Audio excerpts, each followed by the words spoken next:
रियासती high court ने 4 अरकान असम्बली को मुबैना इंतखाबी धांधलियों के मुकदमे में नोटिस जारी करते हुए वजाहत तलब की है। उनमें BRS के 3 अरकान असम्बली के अलावा CPI के रुकन असम्बली के सांबा शिवराव भी शामिल हैं।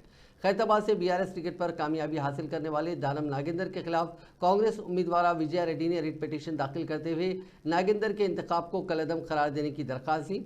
इस दरख्वास्त पर आज हाईकोर्ट के जज जस्टिस विजय सेन रेड्डी की बेंच ने समाअत की। इस मौके पर दरखास्त गुजार के वकील सुरेश ने अदालत को बताया कि इंतखाबात के दौरान नागेंद्र ने राय दहिंदों में रुकुमात तकसीम करते हुए उन्हें BRS के हक में वोट देने पर मजबूर किया। वोटर्स में रुकुमात की तकसीम की इतला पर पुलिस ने एक मुकदमा भी दर्ज किया। इसके अलावा नागेंद्र ने इंतखाबी हलफनामे में भी झूठी इतला दी है। उनकी शरीक हयात के नाम पर मौजूद असासों की तफसीलात को हलफनामे में पेश नहीं किया, जिस पर अदालत ने नागेंद्र को नोटिस जारी करते हुए 18 अप्रैल तक जवाब दाखिल करने की हिदायत देते हुए समाअत को मुलतवी कर दिया।